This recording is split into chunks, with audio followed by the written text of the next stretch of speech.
Chester High Youth Court is now in session. The Honorable Judge Alton Briscoe now presiding.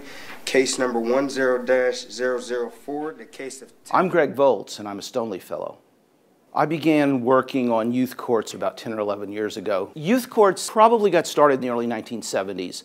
There were about 90 of them 20 years ago, and now there's over 11 or 1,200. Most youth courts that operate in the United States today operate as an alternative to putting a kid into the normal juvenile justice system. I've been working in Chester since 1997. Chester's in Delaware County, which is a suburb of Philadelphia. Chester is one of the most racially segregated and economically distressed cities in the United States. There is a belief that because the schools are not effectively dealing with discipline, they call upon the law enforcement people to handle their more disruptive students.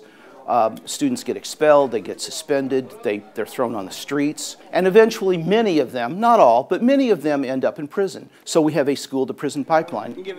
One student told me when I asked him to explain to me what the gang situation was in Chester, he said, "Oh, that's easy, Mr. Volz." He said, "If it wasn't for youth court, I would be in a gang right now." And repeat after me. I swear affirm. A youth court is an alternative to a disciplinary system, either within a public school or within a juvenile justice system. Youth courts, in my opinion, are an effective antidote to the school-to-prison pipeline because we keep kids in school. Kids who would otherwise be suspended or expelled are allowed one more chance, one more opportunity to go before their peers, explain what happened, and although they will have to do something constructive, they will not be expelled from school, and they will be able to stay in school and get an education, which is what they're going to need in this job market. Youth courts are just like a court. They have a judge, they have a jury foreman, they have jurors. We call the offending student the respondent. He's responding to the allegation or the charge that he misbehaved or violated the school code. And we use the term youth advocate. And the youth advocate explains the rights and procedures to the respondent and makes an opening statement and a closing argument on their behalf.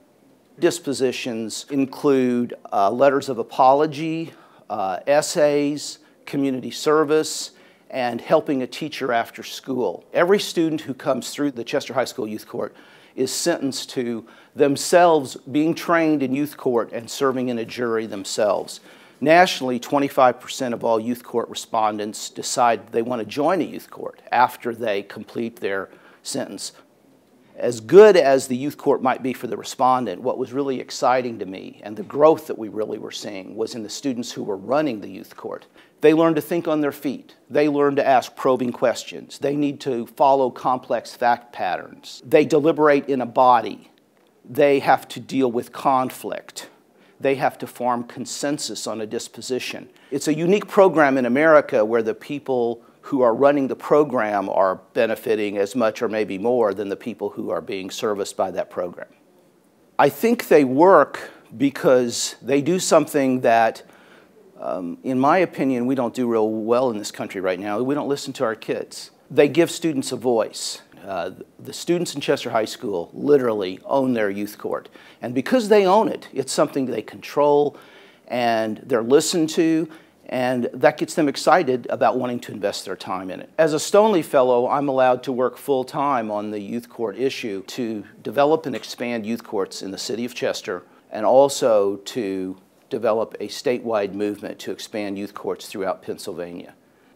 I really think that if we had more youth courts in Pennsylvania, we'd have more kids that are living the kind of lives that we want human beings to live.